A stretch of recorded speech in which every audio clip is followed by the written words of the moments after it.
And welcome back to another new episode of Tribal Council Chat. As always, we are your hosts. My name is Bruce Heller, and let's get started. So, we have an awesome episode this week, dude.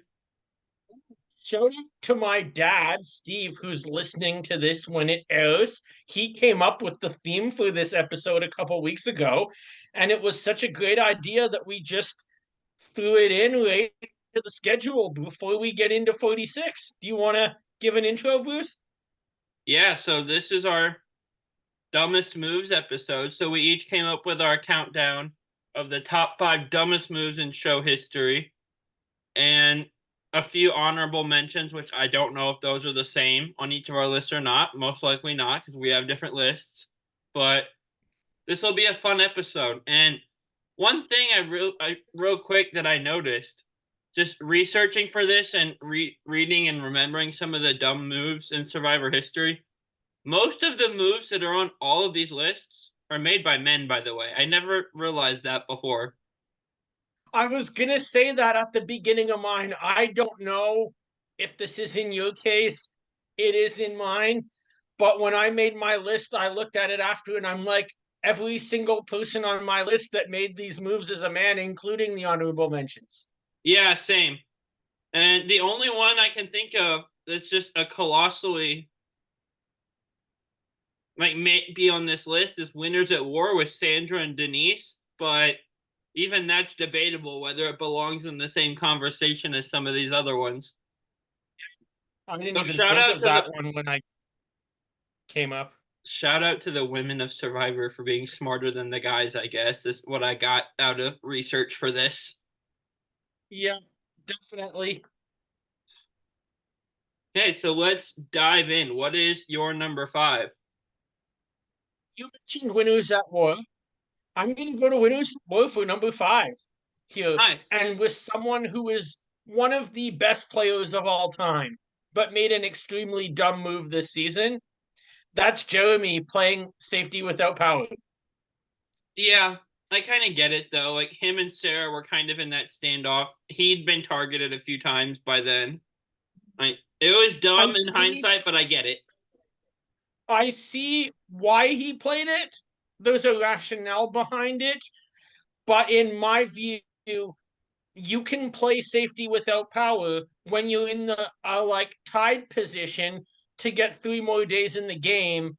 But it basically killed his shot of winning and every single person in his alliance's shot of winning at that time. Yeah, true. Jeremy knocked off any chance he had to win, any chance Tyson had to win, pretty much any chance Michelle had to win, any chance Nick had to win, all gone to give Tony essentially exorbitant power once that tribal vote happened. Yeah, for sure. You said Winners at War. I thought you were going to the one I had mentioned, but this is a really good selection, honestly. So And yeah, I went there. I think Jeremy's an amazing player. If you're in a minority position and you're gonna lose a vote, it's a good thing to do because I mean, no downside to it. Maybe you can work your way back into the game with another 3 days. If you're in a majority position, but you think someone on the minority side might have an idol, it's a good thing to do. But if you're going into a vote right after the merge that looks like it's going to be 5-5 or 6-6, this or anywhere close to that, this is the dumbest thing you can do because having your vote is so powerful in this game, as I know I've said many times in the new era with so many people losing it. yeah, it I get it. Jeremy's back was against the wall, but ultimately not a smart decision. Maybe he goes home anyway. We'll never know, but it was a short-term solution to a long-term problem. And it cost Yeah. him and it cost Tyson because Tyson went home that night. And Michelle goes on to finish third place, and maybe she wins if that vote goes a different way. So mine is somebody that I have as one move, but he made 2 bad moves this season. But the one I'm highlighting is from Game Changers, where JT leaves his idol at camp the night he got Interesting. voted out. But also, I have he got in the joint tribal where two tribes went and voted one person out. Him and his big mouth get Malcolm sent home also. So I'm highlighting the idol specifically as number 5, but I just want to mention JT as a game changers player in general. But That's an excellent pick, especially like you say with his idol. If you have an idol, always take it with you. You never know what's going to transpire well, at tribal council. and not just that, but that's the same episode where like Sandra caused Sugargate too, where JT and Michaela got into this big argument about the sugar. And the way I feel like if I'm a player, if there's any like big argument or two people butt heads like that, they're automatically both targets. They should like if I'm one of those two people, I'm worried because of that big argument like that. So he should have especially brought his idol after the sugar thing happened. Agreed. It was short lived, but for the as long as she was around, Sandra was such great TV in that season. And honestly, coming in as the only two-time winner, and Game Changers had 2 swaps, so she played on 3 different tribes. She managed to have control of the first 2 tribes she was on. And the third tribe, she was just the only person on her side of the numbers on that tribe. There was nothing she could have done about that. Could have done about that one. Like considering the Yeah, target she came absolutely. in with, she was so good that season. Oh, she was. Too bad we didn't get to see her at least make the jury, though. That would have been entertaining. Yeah, I think I heard her say somewhere, had she known Edge goes on to be the jury, she would have stayed on the Winners at War Edge just to I be a heard that. juror. So, That was too bad. and she's Especially because I don't know, but seeing how Sandra and Tony have clashed throughout their career and how clearly Sandra didn't really respect the Edge game the same way that other people did, I just get the sense that Sandra might have cast a one vote for Michelle to give her a vote. my more curious thought more than Winners at War is if say she's the final juror on Pearl Islands instead of Fair Play, where your options are someone that got voted out or someone that acts the way Johnny Fairplay acted all season. Like, I have no guess as to who Sandra votes for in that scenario. Fairplay would sweep that. Do what?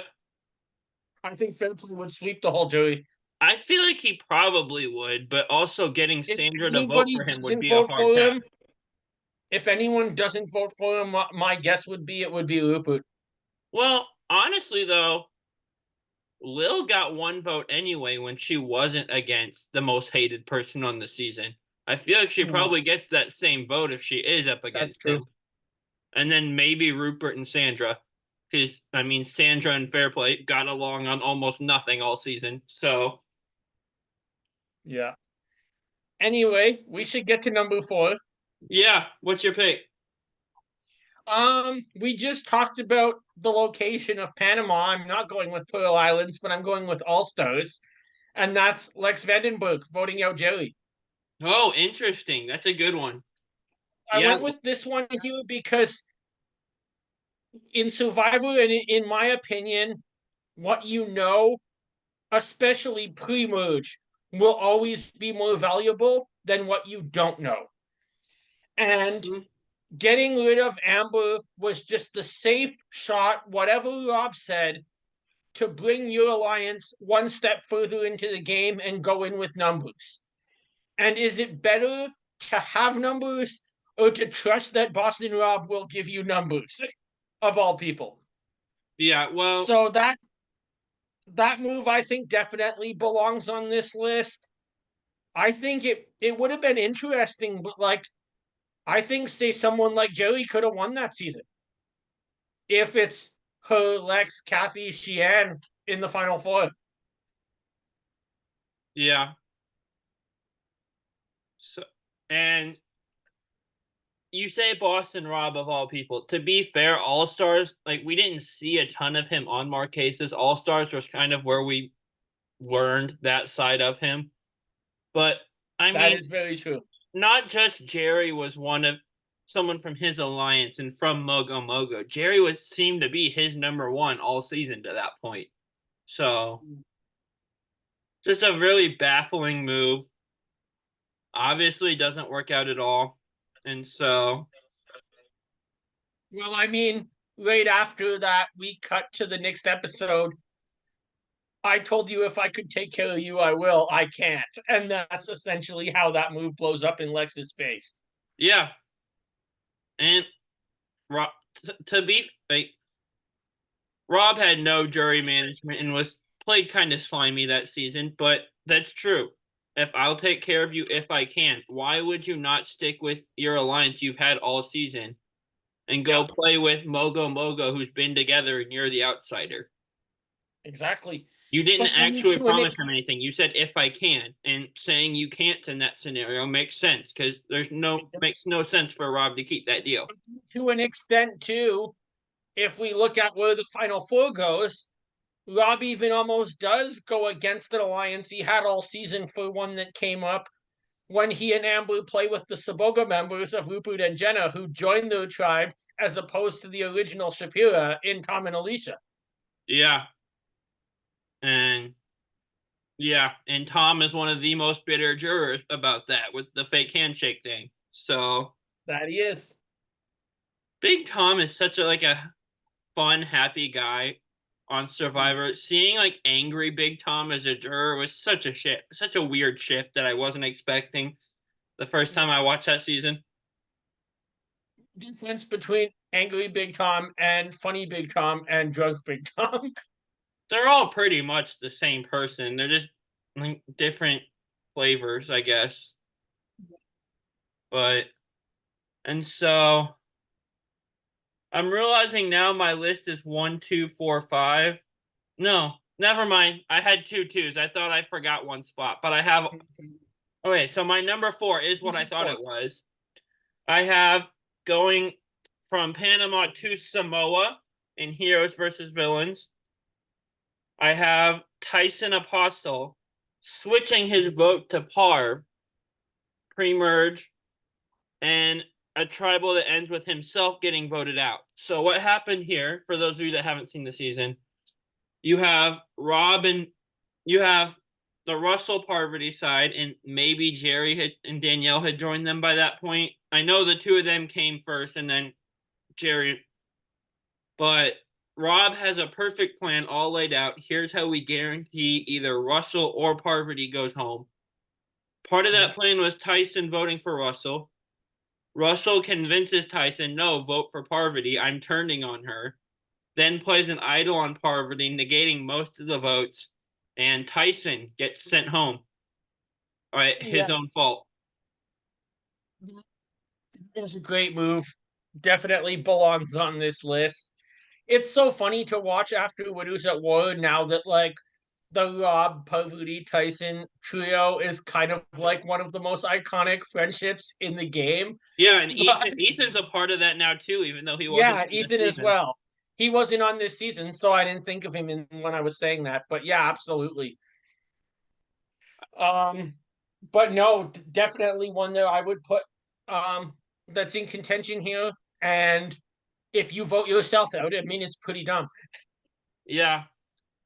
Heroes versus Villains had enough of these types of moves where they felt the need at the reunion to have a fan poll of what's the dumbest move in Survivor history. And like 2 or 3 of them off the list were from Heroes versus Villains. Yeah. So, yeah, just, I mean, and I get, honestly, no. Like, you've never seen Russell play. All you know is he's branded as a villain, which should be enough to not trust him, which will come in, which I'll say that same sentence in one of my later picks about another person on this season. But just, Rob had such a great plan laid out. If Tyson doesn't change his vote, A, Tyson probably goes farther, and B, Rob probably goes a lot farther because he's Rob and he finds a way to get in control. Rob maybe wins that season if it's not for Tyson. Very likely. I would have loved to have. The heroes were so anti anyone from the villains tribe. I would have loved to have seen how some of them, like Rupert, were with Rob after All Stars, like the heroes that wanted to be all high and mighty about it. That would have been really fun to see, seeing that Rupert and Rob essentially went all the way to the end of All Stars together. I mean, they did, but Rupert on Heroes versus Villains was very high and mighty. We're the heroes, they're the bad guys. So someone with Rob's reputation coming into Merge Camp would have been very interesting. Absolutely. So, what is your number 3 pick? My number three pick has to do with the most powerful thing that you can have in this game. What is it? Your vote. Um, Oh, yeah. We just talked about somebody with the last name Hans. Now we're going to talk about a different person with the last name Hans. Oh, this is a And good one. that's Brandon giving up immunity in South Pacific to try to redeem himself in this season that was basically the religious cult of Benjamin Coach Wade, as opposed to advancing himself one day further in the game when he's right near the end. Yeah, that was insane. And Brandon, he obviously goes off the deep end his second season, but I didn't dislike him in Karamoan as much in South Pacific as much as I did Karamoan. Like his whole I don't want to be my uncle, I want to play an honest game thing was nice, like a cool thought. He just didn't really do it well. Strategy from the output when you know nothing about the game. But once you're into the game, it worked very poorly for him because of coach. Yeah, Benjamin really had a weird season that season. Yeah, and I feel like if Brandon does that on a season of new players, he probably gets a lot of respect for it rather than getting taken advantage of. Yeah, for And sure. this bad move is the biggest example of all where Brandon just gets taken advantage of by coach. Yeah. And imagine being Russell, by the way, turning on Survivor and your own nephew says, yeah, I want to be nothing like my uncle. I want to redeem the family name, or however he phrased it. Yeah, I heard that didn't go over well within their family. I mean, if you're Russell, how could that go over well? That's a huge shot. But yeah. And then Brandon unfortunately gets brought back when he probably had no business being brought back. But I liked him his first season. Okay, him wanting to vote Michaela out was weird, but other than that, Yeah. he was okay. Just was naive and gave up immunity, and because coach told him to, basically. Yeah. See, that's my number three. I agree pretty much with what you said. Um, I almost wonder, like, Brendan comes back on fans versus favorites. Maybe he does better coming back and say something like second chance down the road. Let's in a hypothetical world where Karamoan doesn't happen, and he's playing with other people who have the same experience as him and maybe made some mistakes along the way. Yeah, that would have been interesting. Would have loved to have seen that. Yeah. So my number 3, and I'm flipping what I had at 2 and number 3 on the spot right now because I just changed my mind about which one was dumber. So my number 3 I'm going with goes to Survivor Kagion. So we're jumping from 23 to 28. And you get down to the final 3, and Wu wins immunity. And he's got Tony, who's been the top target that everyone's going after all season because they know he's running the game. Or you can go to the end with Cass, who, honestly, looking back in hindsight, in a Wu versus Cass final 2, Cass probably should have won. She actually played a pretty, I mean, not solid because jury management, but Cass played a strong game, whereas Wu just kind of followed Tony along the whole time. But there's no way Cass would have won that because Absolutely not. despite the fact that I feel like she played a pretty strong game, and disagree with me if you want to on that. But I mean, the entire jury was ticked with her and the way she acts, and it's just how blunt she was. But Wu lets Tony convince him into taking him to the end, and Tony wins the money. And even after a confessional, where I'm pretty sure Wu said I'd have to be the dumbest survivor ever if I took Tony to the end. But lucky for you, Wu, because you're not. You're only the third dumbest survivor ever on my list. I'm just gonna say something about this one before we go up to save the audience a little bit of time on this podcast. It's your number 3 dumb move. It's my number 2 dumb move. So let's talk about them both together. Okay. Yeah, I can't agree more with this. Whether we can debate whether people think Willard Cass played a better game, that ultimately would come down to your own personal kind of beliefs of what makes a good survival player. There's arguments to be made for both of them. But in survival, you have to go with the jury you have. And that jury was going to hand Wu $1 million in a second against Cass. No question, like you said. Yeah. In contrast, they must have walked out of that tribal on day 38 and been like, what the hell is he thinking? Tony is one of, well, now we know after we lose that war, but I think even at that time, people would have said is one of the greatest players of all time. Well, it's interesting because after Kagion and maybe after Game Changers, but I forget what season it is. Someone throws a reference out there of I don't want to be super paranoid and chaotic. I don't want to play the Tony Vlachos game. So maybe he was I wasn't in the fandom then. Maybe he was considered one of the greats already after Kagion, but I don't know because I definitely remember that quote being thrown out there at some point. The the thing about it is at least the sense I get as comes from the perspective of not necessarily not wanting to not recognizing that Tony's a good player at that point, but more so recognizing that nobody can be Tony other than Tony. Yeah, and I'm completely drawing a blank on what season or who said that about not wanting to be. I am too, but I remember the quote. Yeah. But I almost get that I think that that's more it is that Tony can play Tony's game, but it's such a hard game for anybody who's not naturally Tony to play. We Yeah. saw War Dog try it in 38 and it didn't go great. It's like I remember recently watching Hatch on YouTube saying in 44, saying she's playing a great game, but if you come out and model your game off of Carolyn, you're gonna lose. Yeah, for sure. And speaking of War Dog, his game might have worked if he would have just waited one or two more rounds to take out Kelly as his big move. Oh, That was a good move. He just did it too soon and showed his hand. But I agree. He is very gives me Tony vibes. I've called him Walmart Tony. Probably not on the show before, but somewhere. I think you did a couple weeks ago. I love War Dog though. He's good TV. Yeah.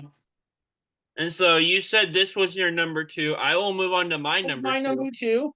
I'll let you go to your number 2, and then I have like 4 honorable mentions. I don't know if you did any, but I have 2 or 3. perfect.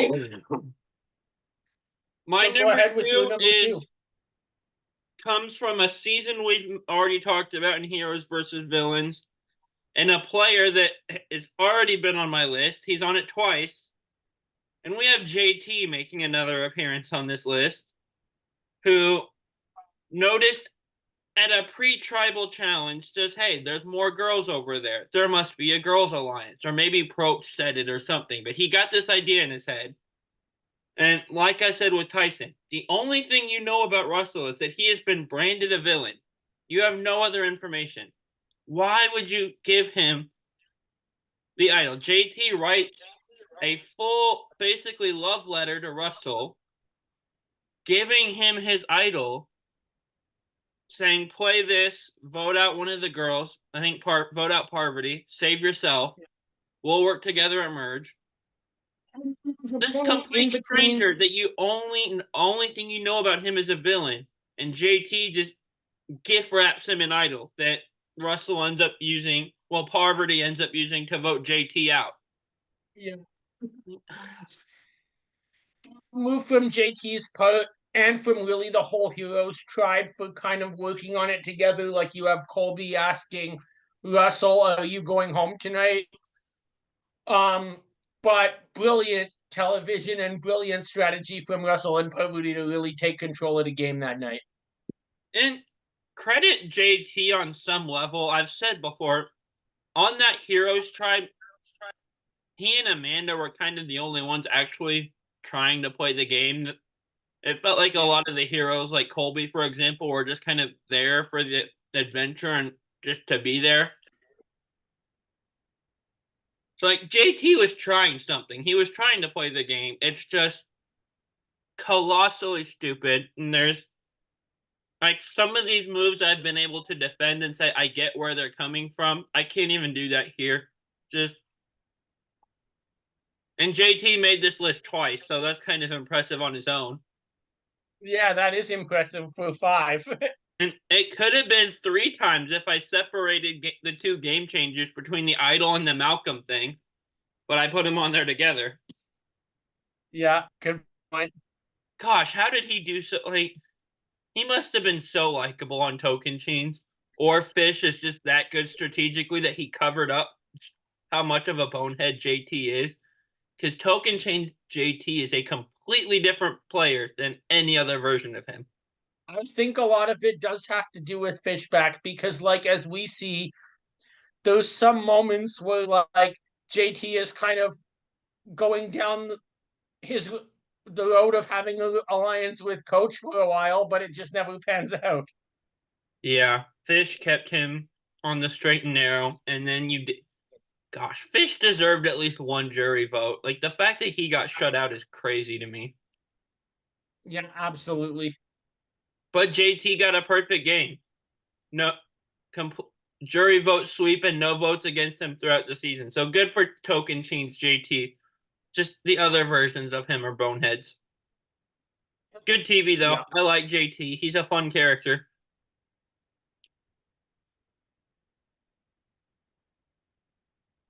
So we'll get into our honorable mentions quickly before we talk about our number one. Yeah, so one of mine is one that was on your list, and that's Lex saving Amber over Jerry. And so we don't really need to talk about that one a ton. I just wanted to mention I had it listed as an honorable mention, and it almost made the list. JT leaving his idol, it can't beat it out just barely, but yeah. So I have four of them.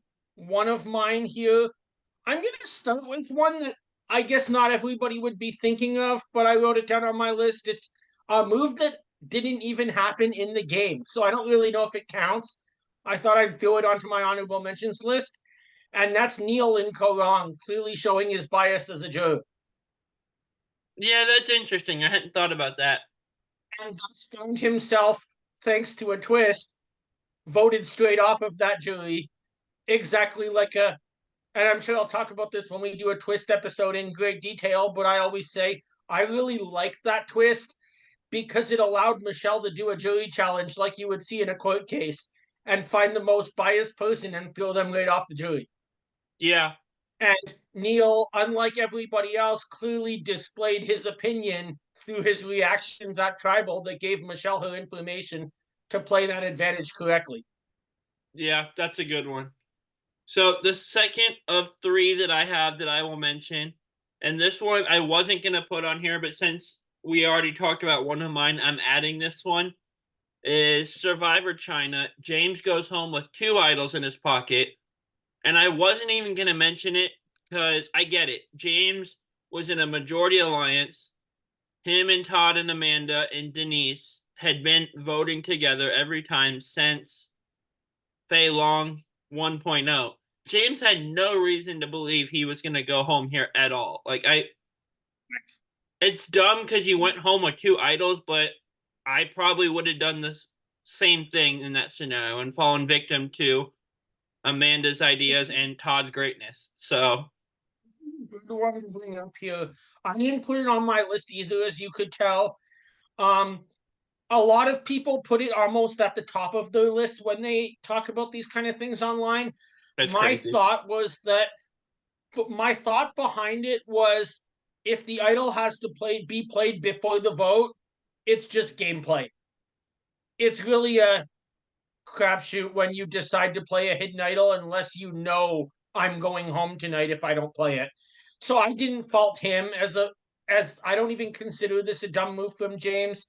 I didn't fault someone like Kelly Kim who did the same thing, but it's just the game. So I agree it's a great honorable mention, but that's why it didn't make my list, unlike a lot of the fan base. Yeah, and I wasn't even gonna mention it. I only brought it up because I had Lex and Amber and Jerry on here, and we already talked about that. So I wanted to throw something else out there.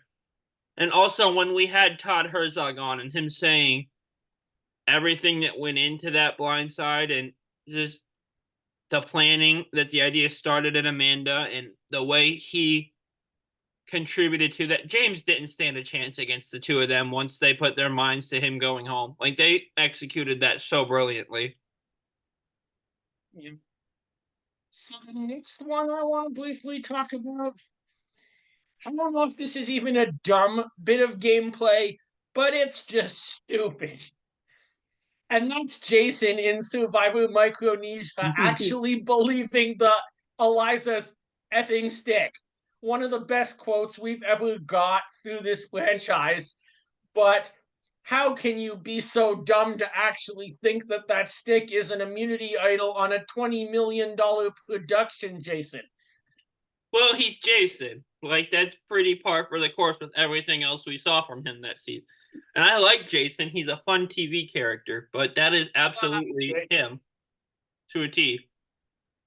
Yeah, it's funny because I've heard stories about online about how that actually played out, and I've heard Eliza mention that she just knew this isn't gonna be good when like every camera person on the island just started running the second they saw her and Jason going off towards the woods because they all knew it was gonna be television gold.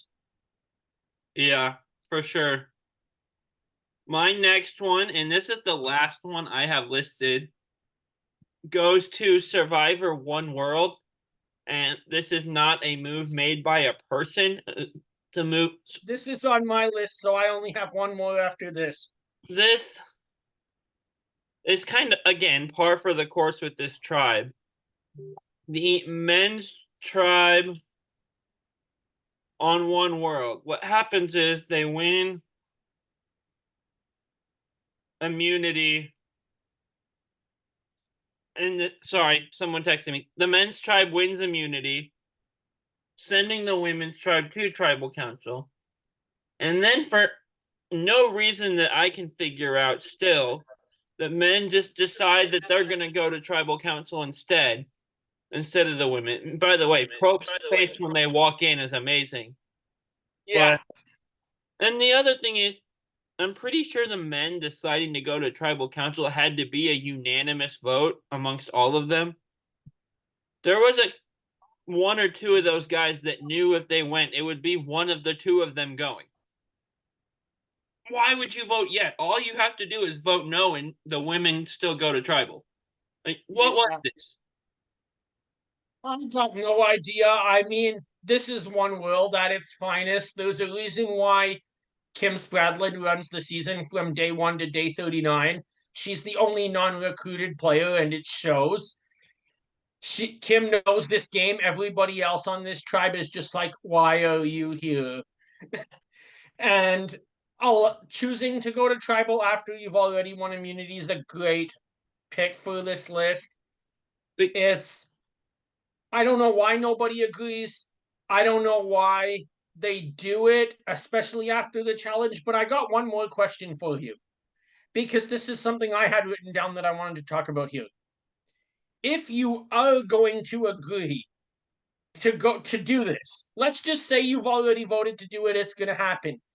How do you come through this process without voting Colton out of this game?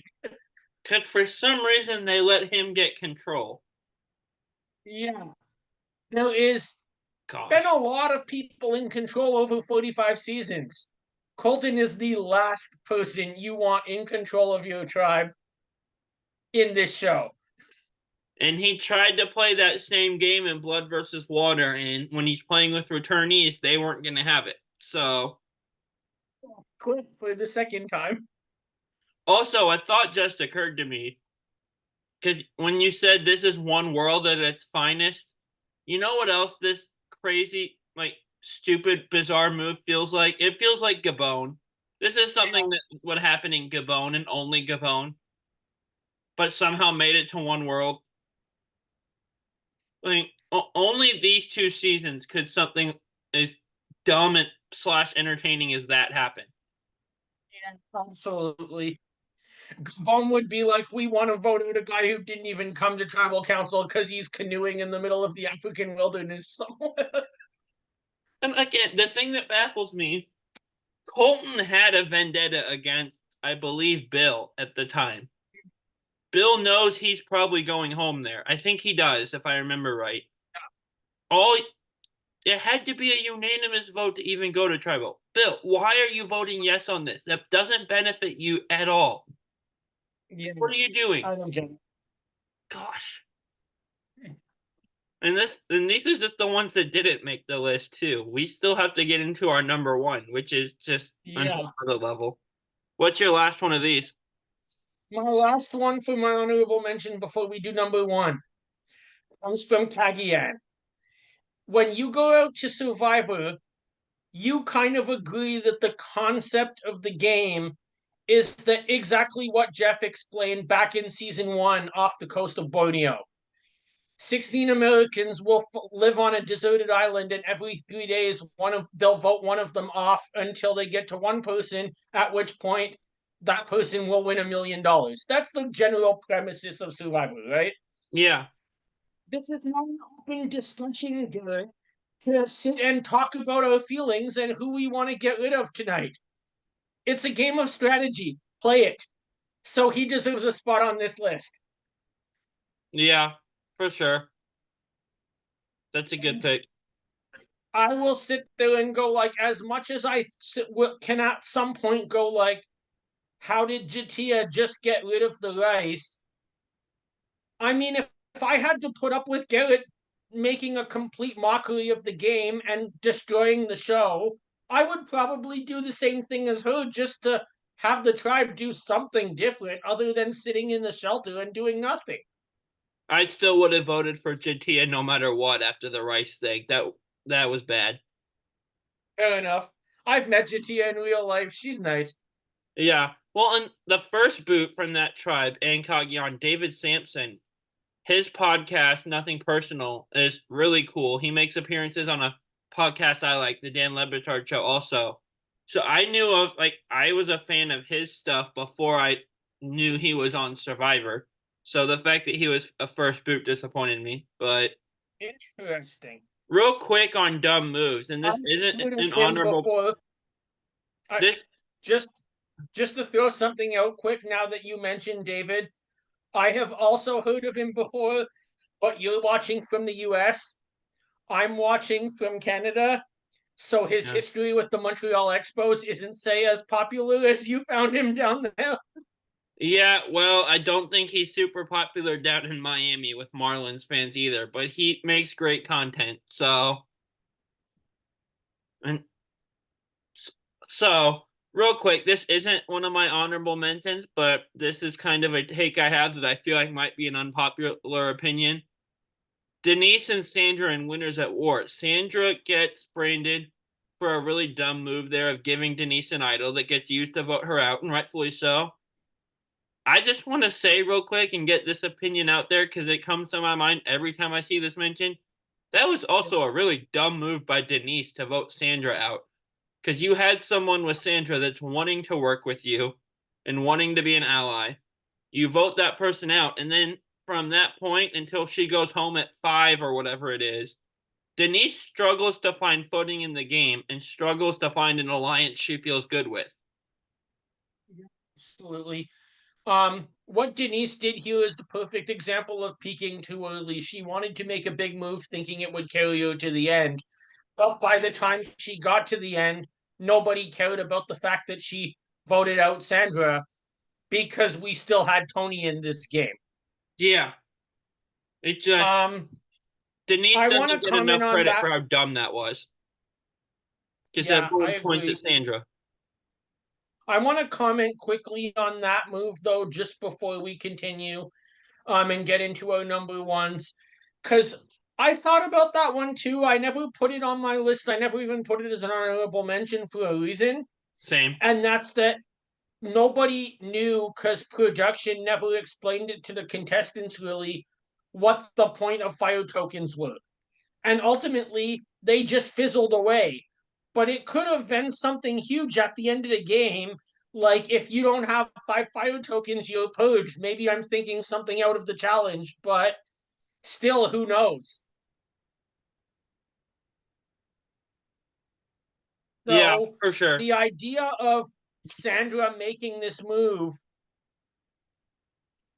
to a point might not be as dumb in hindsight as it was in real life watching it. At least that's my take on when I see it back. Yeah. And like I said, this wasn't on my list or my honorable mentions just because there are so many dumber things. I just wanted to bring this up because when people bring this up, they mention how dumb it was from Sandra's part, and it was. But Denise usually finds a way to escape blame for how dumb voting Sandra out was here over Tony or even over Jeremy, because Jeremy would have been a solid choice to vote out also. Just Yeah. voting Sandra out was purely for Flash. And Yeah. had you not done that, she would have been loyal to you and worked with you as long as the two of you were in the game. It's So I just 100% wanted to true. bring that up to share that thought. So moving on, number one. So, number one, I've already ran this by Bruce. I think it's obvious, but we both have the same pick. Take it away. So Survivor Micronesia was fans versus favorites, and we get at some point in the early merge, this girls' alliance comes together of Parvati, Amanda, Cherie, Alexis, and Natalie. And it gets down to the final six is the five of them plus Eric. Eric wins immunity, so Alexis is He's voted. gone at Do Alexis what? is gone at this point. So I was just mentioning Alexis is gone, but you're right. You're back a bit. Yeah, so final six, Eric wins immunity, Alexis goes home. Final five is where things get interesting.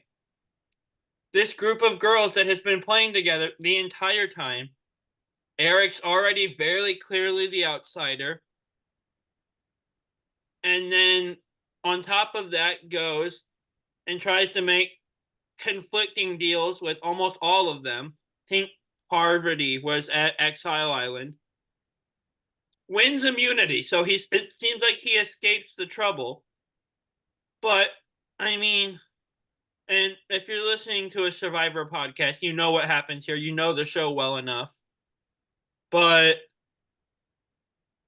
I mean, Eric gives up immunity to Natalie, gets voted out. And it's not just that he gives up immunity, because we talked about Brandon doing that earlier. It's a alliance you're very clearly on the outside of and have been since the merge. It's you got caught trying to double back and make conflicting deals with them. So you're in hot water also. And then you win immunity and you escape it and you still give it away, even knowing all of that. It's like James said at the reunion. You're in the water, they're in the boat, and then they toss you a life preserver and you toss it back to them, basically. I believe is how James said it, as only he can. Just, I have no words. I can't explain this one. Can't either. I mean, something should have told you at least see these kind of moves if someone's trying to get a step further in the game and there's some uncertainty. Everybody knew that these girls have been working together, blindside after blindside after blindside after blindside, Mm-hmm. whether it be even with some of the other women, Eliza getting voted out, followed by Ozzy, Jason, James. The four of them are running the show together. So if you have a chance to break that up, there's no other option than to take it. But apparently, he thinks there is.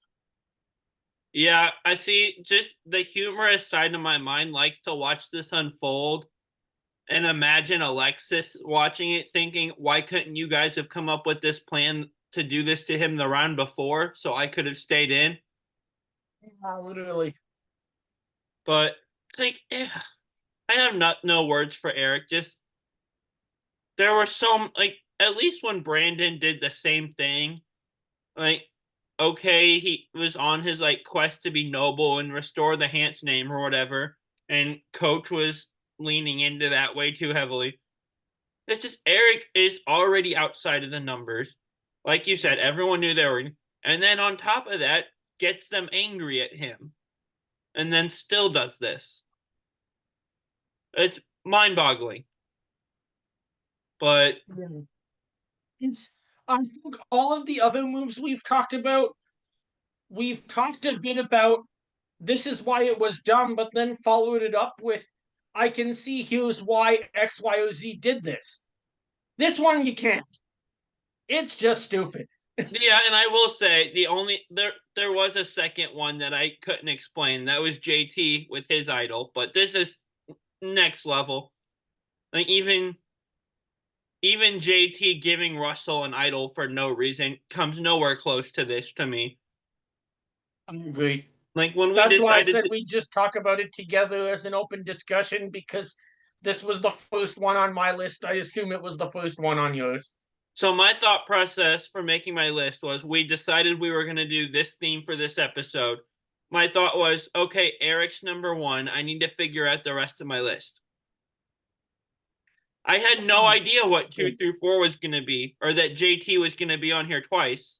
I feel like I'm picking on JT a lot this episode. I like him as a character.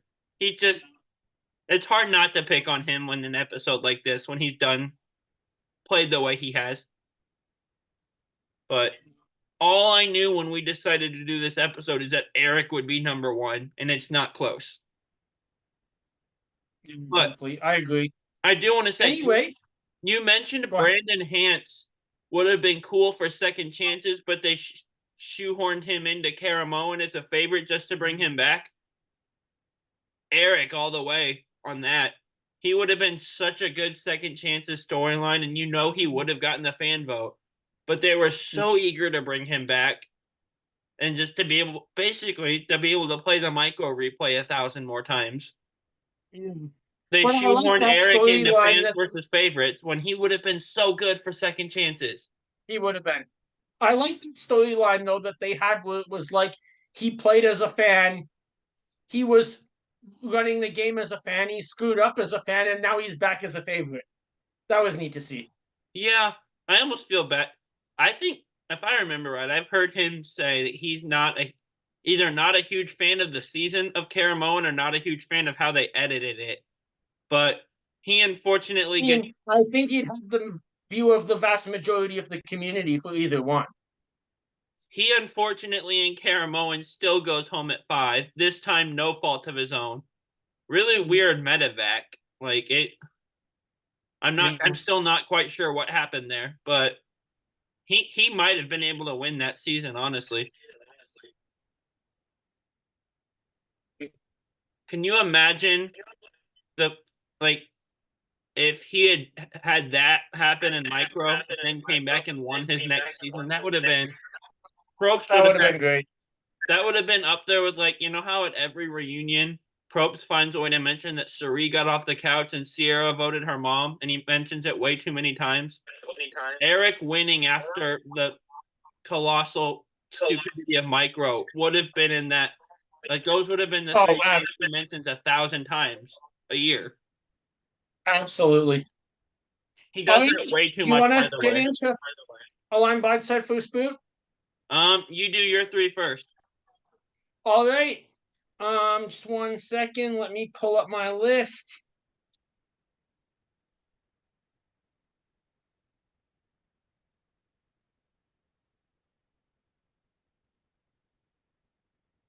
I'm going to give you three players that have really been forgotten about, but that were some pretty interesting characters from my honorable mentions list. So you have Garrett Adelstein from Kagion. Yeah. You have Jason from Micronesia, The and you have Tarzan from One World. game is afoot. Sorry, I have to do that when I hear Tarzan's name. It's just reflex at this point. I'm gonna align with Jason for the sole purpose of he's obviously very impressionable, or at least was when he was on Survivor. He's a lot of years older now because Micro was a long time ago. But assuming I'm playing with that guy, I feel like if we're alliance and he trusts me, I can get him to do the things I want to do. And if we sit at the end next to each other, I can basically say, yeah, I told him to do this stuff. Um, I guess I'll first boot Garrett. He's very chaotic and messy, and I don't want him around very often to try to mess up me and my plans with Jason. But which leads me to blindsiding Tarzan. And Tarzan did teach me that they keep the money after the auction, though. I never knew that was a thing until One World, where he sits there and goes, "I'm gonna use this money to fix my truck after the game."